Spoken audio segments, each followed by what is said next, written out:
My brain's melting. My brain is absolutely melting.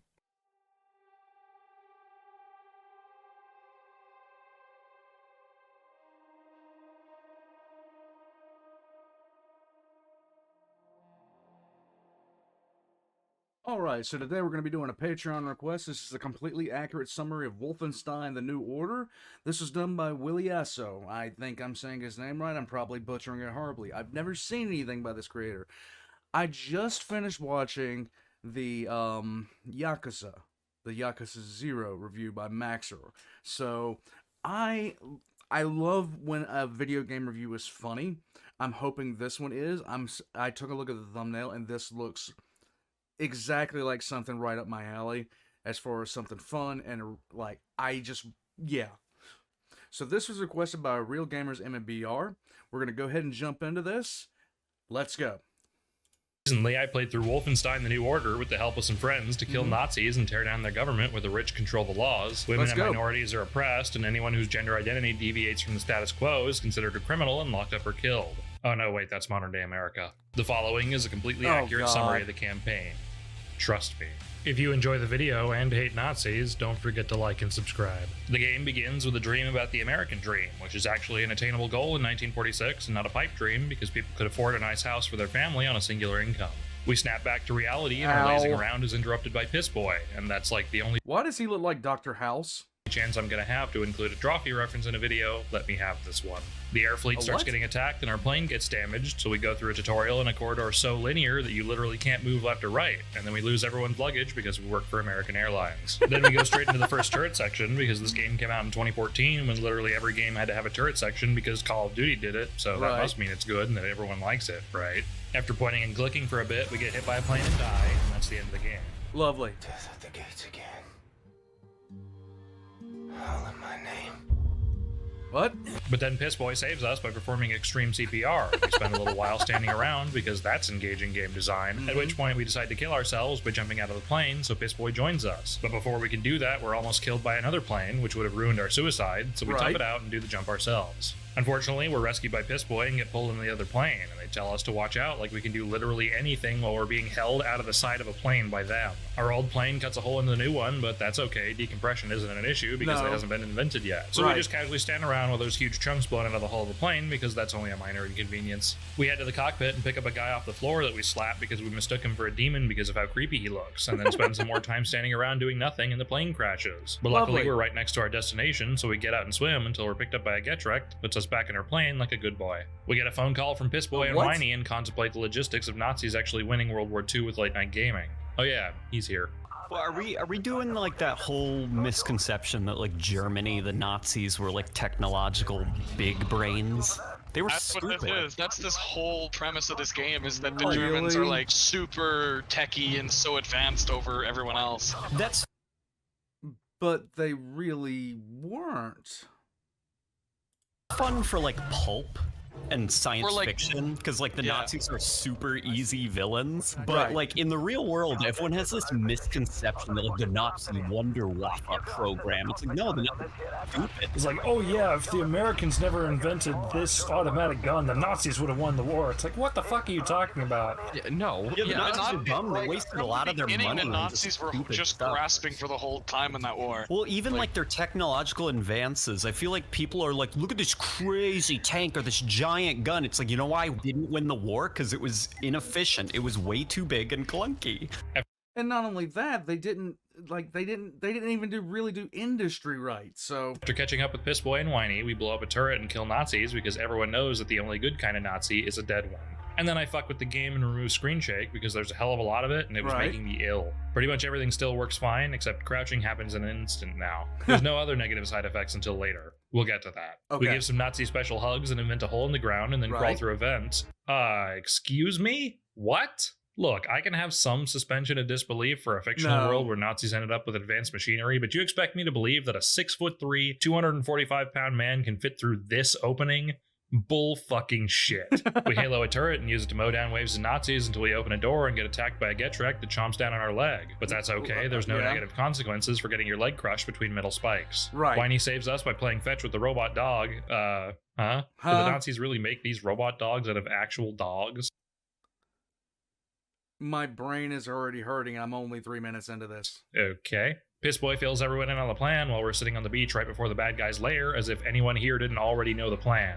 Well, I guess the US military sending troops overseas without actually explaining to them what they're doing isn't that far-fetched. And now we're climbing a wall and playing Whack-A-Crowd, which is totally engaging and definitely not really stupid. A big-ass plane crashes into the wall and drops a bit of rubble, but that's only a minor inconvenience, so we continue waddling our way up the wall. Okay. Unfortunately, Nameless Joe, who's going to get the gate open, got killed, so now we've got to do it ourselves because we're an FPS protagonist. All right. If we're not constantly being told to complete stupid objectives, or we're really playing an FPS game, we clear out the castle and accidentally wander into a stealth kill, which is fine with me. I do all my best work accidentally. There After you go. clearing out some spectators, we jump across a gap, and Piss Boy doesn't catch us because he doesn't love us. So we do it again, and this time he actually does catch us, but then we fall through the floor and get crushed by a rock and die. And that's Nice. the end of the game.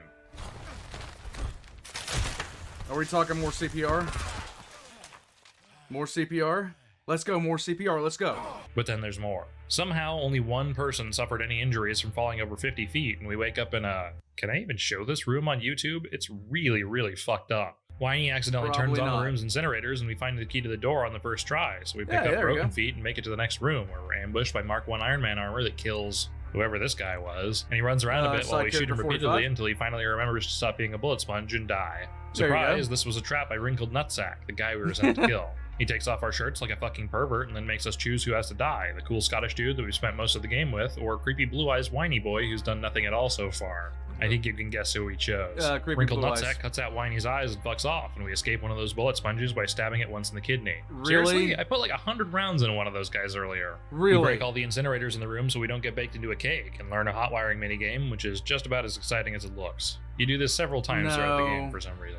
We jump out of the window and get our head sliced open by some shrapnel from the huge explosion that happened and fall into the ocean and die, and that's the beginning of the game. We go through a montage where we're picked up by German Wait, what? Wait, what? I don't like shows like this. I don't like games like this. Like, at some point, like, yeah, you know, the story has to make sense. I understand that you're a bullet sponge and all this other kind of stuff, but at some point it's just like, okay, look, too much stuff is happening.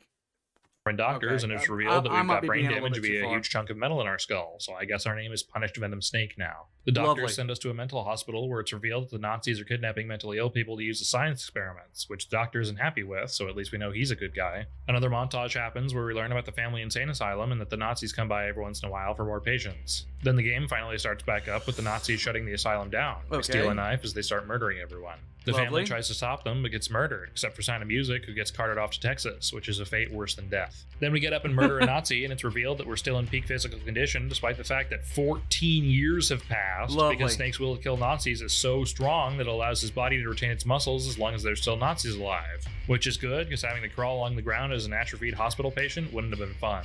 Yeah, I'm No. talking about you opening the Metal Gear Solid 5. You suck. We give some Nazi special hugs and kill everyone in the courtyard to save Sound of Music and borrow a car that we drive because that's a good idea. Let the guy who Right. just woke up from a 14-year coma drive the car. We immediately fall asleep but are woken up by a Nazi who we kill easily after trading places with Sound of Music, who's probably a lot more fit to drive considering she wasn't in a coma for 5 14 minutes ago. years. After making our way over the river and through the woods to grandmother's house, we find a Nazi that was hiding in the trunk, so he feels the full might of a woman scorned before the game fades to family dinner. Turns out the Nazis won World War II, which is just as unbelievable as Russia successfully invading the US in Call of Duty, but, you know, whatever. Snake wants to find out where the Nazis are keeping the resistance fighters, so we head downstairs to ask him nicely where our bitch is at. As we're getting our Ask Nicely gear on, he escapes his chair and starts stabbing us, and then just kind of repeatedly stabs And- us a few yeah. times until I realize that I'm supposed to stab him back, and I'm pretty sure this is everyone's reaction in this scene. We ask him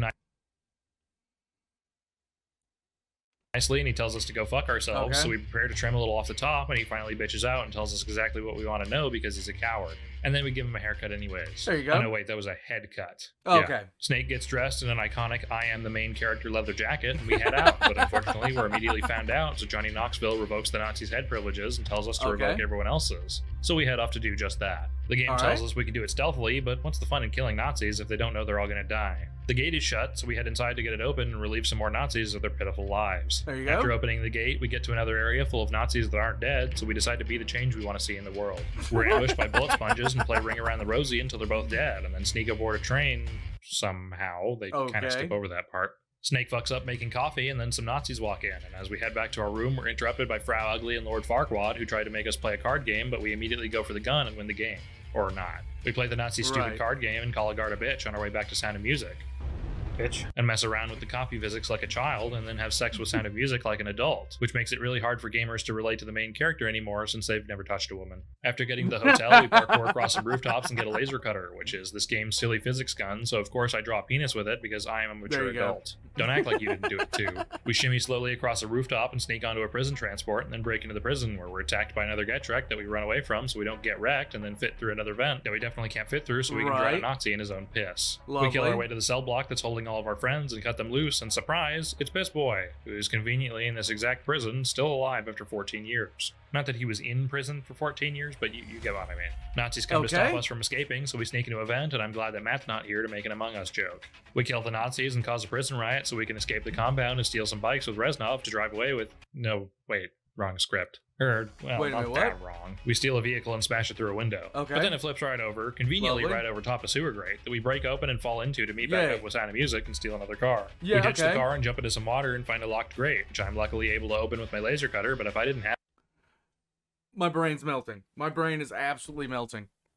it, we'd have been screwed. We're introduced to the members of the Resistance, and whoa, we spend some time wandering around the base collecting files. Also, this happens.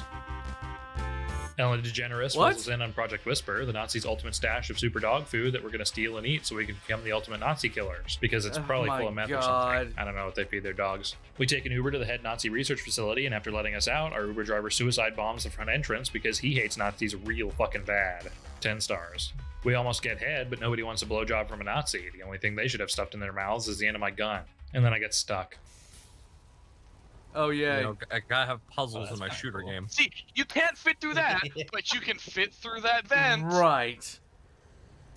It's context. What would happen if you ran out of power? I did. He is out of power. Oh my. Oh my Has to be a god, charging really? Station. They Oh, he can't just be got that- through. there you Oh, go. look, there we go. Oh, God, there's a dog. I am so confused right now. I can't make it through!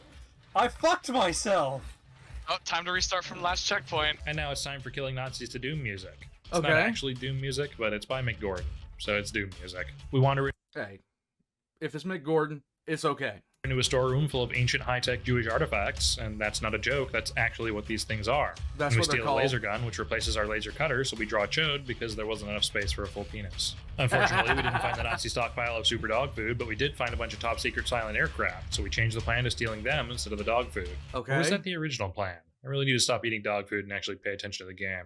Everyone hang glides into the hangar, and we pick up Ellen DeGeneres to take her to one of the helicopters and accidentally take her to the wrong place, so we have to walk back really slowly. We fly the helicopters back to the Resistance base and do some more meandering around while we face the repercussions of our actions from earlier in the form of a half-naked Scottish man getting upset at us for choosing the whiny bitch instead of him. So he hands us some keys, and we bumble around a bit to find a piece of moldy concrete. As we cut the moldy concrete, we accidentally upset Max Haas, who is the best character in this game, and then we find out about Santa Claus's background, about how he was a Nazi until his beliefs were challenged and he chose to turn against the Nazis and ended up losing his wife and son over the choice, but he still chose to join the Resistance. That's how you write a sympathetic character. They were part of the bad guys, but then they realized My brain is melting. Let's keep on going. the bad guys were the bad guys, so now they're against the bad guys. And the bad guys are still the bad guys. Word bad guys has lost all meaning now. Turns out Nazi concrete is actually based on a recipe created by Jews, and if the entire building blocks of their society being made out of something created by their so-called enemy isn't the definition of irony, then I'm going to hunt down someone from Merriam-Webster and give them a stern talking to. Go for and it. now for something no one was expecting from a first-person shooter, a concentration camp. Wait, you mean this game actually touches on the difficult parts about Nazi rule and doesn't just skip over it for the glorified killing spree? There was actually thought and effort put into a game about Nazis that have robot dogs and a base on the moon? I'm getting ahead of myself. We find out that the guy we're looking for is in another cell block, so we break our concrete mixer and trade uniforms with the guy who's conveniently the same size as we are, and use it to locate Larry David, who is the second best character in this game. He agrees to help us if we help him shut this concentration camp down, and we immediately agree because that's the easiest choice I've ever made in my entire fucking life. We sneak into a building and get jump scared by a Nazi who ties us up and starts torturing us, but he left a knife in us, so we take it out and use it to stab every Nazi in the area, which would have been incredibly dumb if this game didn't already establish that we can shrug off being stabbed multiple times in regular gameplay, so it's actually Okay, so far this one guy, he can fall 50 feet and have like concrete fall on top of him. He can be involved in multiple words are words. He can be involved in multiple plane crashes. He can get stabbed 1,000 times. He's basically Master Chief from Halo, only better. Actually narratively consistent to be able to do this. We disable the security system and sneak into Camp Command to eat some dog food and steal a battery, but accidentally electrocute ourselves and get caught by Frau Ugly, who sets us up for execution but didn't remove the battery from our hands before that. Why? So we give it to Larry David, who uses it to attack the Nazis and crush Frau Ugly's head, so now her face matches her soul. And then to add insult to injury, the robot throws her off a cliff. Unfortunately, she survives that, but I'm getting ahead of myself again. And now we get to drive the robot, which would have been a lot cooler if there wasn't so much screen shake and motion blur that it's impossible to actually parse any information on the screen. After loading up everyone in the trucks, Frau Ugly ambushes us and unfortunately doesn't get run over as we peel out of there, but luckily we managed to get away. Larry David reveals that he's part of a secret Jewish Illuminati that has advanced technology that they'd hidden from the world, but Nazis found their stash and reverse engineered the technology to win the war. Does this mean that a Jewish space laser actually isn't out of the realm of possibility in this game? Also, this means that the Nazis owe literally all of their success to the Jewish. Whew. Larry David tells us that he can get us to another secret cache that the Nazis haven't found. We just need to steal a U-boat for him. No big deal. Time for more fetch questing around the hub area. Thank you for padding your 6-hour game, Machine Games. At least we get to talk to Bomberman, who's the third best character in this game. After getting the welding equipment to Larry David, Snake has sex with Sound of Music again, which I can't show you on YouTube, but you're really not missing much. 2014 character models having intimate moments isn't exactly something you'd pay for. Well, technically I paid for it because I bought the game, but you know what I mean. We get in a small submersible to do some puzzle solving that takes me way too long before killing a bunch of Nazis to steal a train with absolutely no problems whatsoever. We sneak into a torpedo to smuggle ourselves into the U-boat and have several gunfights in a small pressurized tube underwater because that's a good idea. No. We regroup with the rest of the resistance and Larry David takes us down to the secret underwater Jewish check trove that looks like the loot cave from the end of Pirates of the Caribbean. Once we're inside the vault, Ellen DeGeneres lets us know that she's got us a flight to the moon so we can steal the Nazis' nuclear launch codes. And Piss Boy shows off his brand new supersuit that we don't even get to use in this game. Cut to a bridge where I immediately fall out of the helicopter because I've got one brain cell and a quick vacation. We kick a thingy out of the helicopter in front of the train and it absolutely destroys the hell out of the bridge, so we get dropped off to find the guy whose spot we'll be stealing on the moon flight so we can steal his ticket. Do it. And then my fucking with the game finally catches up to me 5 hours in. If I had the head bob turned off, it breaks the alignment of the scope of this gun, for some reason. After restarting the game, we poke a Nazi in the butt with a grenade and make him fall off a bridge. And fit our way through some tight spaces so we can kill some more Nazis on our way to get our ticket. We're grabbed by a Nazi, but Piss Boy cuts his head off for us and tells us to jump in, which I do with absolutely no problems whatsoever. Did you just fucking jump in? He said jump in. But not in the water. Okay, this is... One more time? This is comical. What the fuck? I have no idea. Get it. Shut the fuck up, Blaskovich. Maybe put the dual-wield weapons away?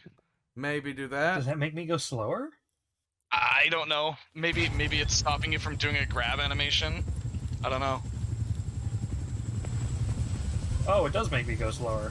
Oh god, Piss Boy drops us off a little closer to our destination and we steal a ticket to get aboard the moon flight, where we escape into the baggage claim and grab our stuff so we can start killing everyone. And also we get a laser gun because we're on the moon. Laser gun on the moon, mirror, of course. Mirror on the wall. Who's the best Jew killer of them all? Or Nazi killer of them all? Jesus Christ. That's bad. What a slip up, dude. Oh, that's a very bad slip up. Yes, it is. After stealthing our way through the base, we get like 50% of our screen included by a spacesuit and bounce around on the surface of the moon to a flashback of the concentration camp. And Snake cuts the tattoo right off of his arm, which would have been insane for anyone that wasn't him. We stealth our way to the nuclear launch codes. Stealth. Stealth. What the hell is... I said stealth!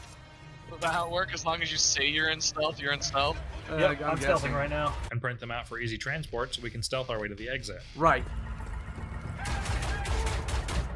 No, hang on, I'm stealthing. Excuse me. I don't think you can stealth him.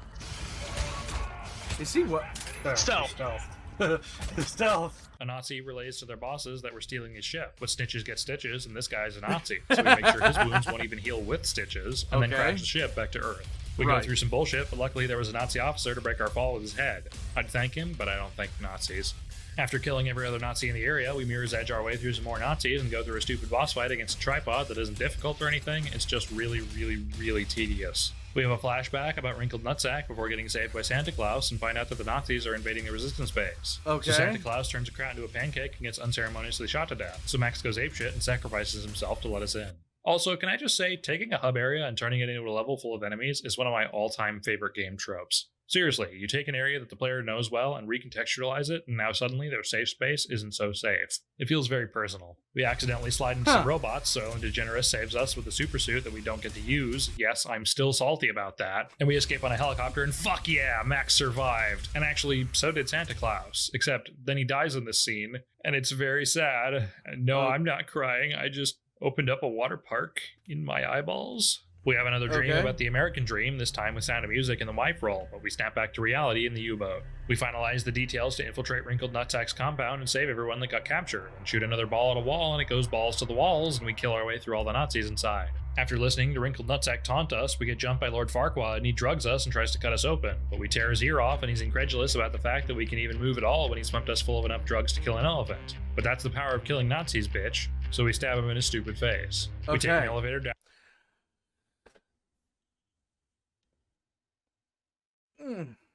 Okay, every universe has to have rules. Down to the prison cells, but it turns out everyone was already escaping on their own. So we take an elevator back up, but it gets stuck. So we help everyone out, only to get separated and stuck in the elevator alone. Oh god, this is my nightmare. Wrinkled Nutsack taunts us again and shows us that he kept Whiny's brain in a jar, and we see a really, really graphic scene of it getting removed while he was still alive, which I definitely did not want to see, and definitely cannot show on YouTube. And then he loads Whiny's brain into a robot that we have to fight without all our guns. We disable the robot, and Whiny apologizes for attacking us because he's got no control over the body despite being conscious, and he begs us to kill him to end his misery. So we blow up his brain, and Wrinkled Nutsack shows up in a mech suit, and I struggle through a stupid boss fight that never kills me, but it takes a really long time to figure out exactly what to do. You have to go to each edge of the arena and use some cannons to shoot down some blimps in order to actually do damage to his mech. Of course. Wrinkled Nutsack drops into an indoor arena that's really blurry and fiery, and I get killed by the environmental fire, which is my only death in this entire boss fight. It's not even because of the boss. After finally hitting the bullet sponge enough times, we watch a cutscene of Wrinkled Nutsack bottling up Whiny's brain and say something badass to him. I would never need it to you. Fine. I will gut you standing. And we stab him a few times before he pulls the pin on a grenade, so we just stand there staring at it and take the full force of it to the face. But that's only a minor inconvenience, so we crawl over to a window and make sure everyone's safely out of the way before giving the orders to launch the nukes, and that's the end of the game. And no, we don't die from this. Game over. Special thanks to my patrons, whose continued support makes these videos possible. If you want to support the channel as well, patrons get a special...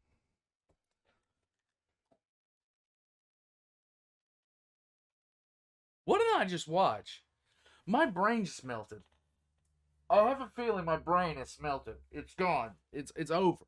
My brain is functionally gone at this point because of this. What did I just watch? What did I just watch? So let me just summarize my thoughts. One, it was funny.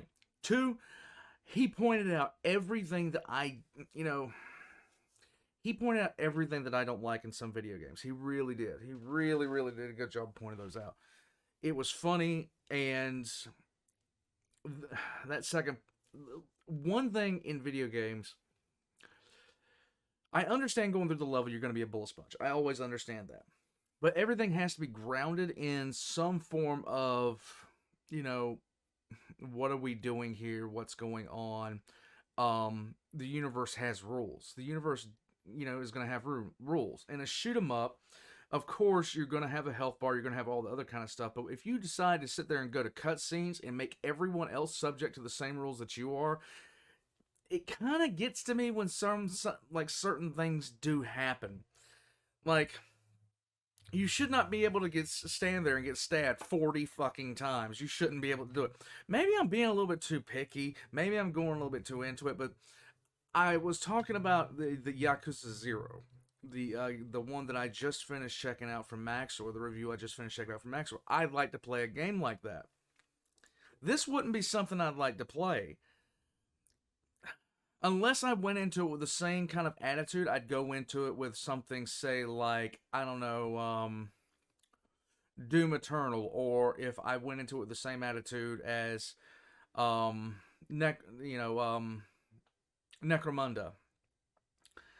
something to that extent, I just have to, I'd have to be in the right mind state to do it. But for some reason, if a game is based in like what equates to a real life setting, in terms of, say, fighting Nazis, World War II, I'm probably going way too far into it. I love the review. I've never played Wolfenstein at all. And it's just because I don't play many games. I mean, you guys have seen me play and finish more games than I've actually done for the past decade. In any case, this was good. This was funny. I'd like to see more of Williaso. His links are going to be in the description down below. Thanks to Real Gamers MBR for both being a Patreon and requesting this video. And what can I say? I'd like to see more. In any case, after 2 plane crashes, being thrown 50 feet down into a well, experimented on, being in a coma for 14 years,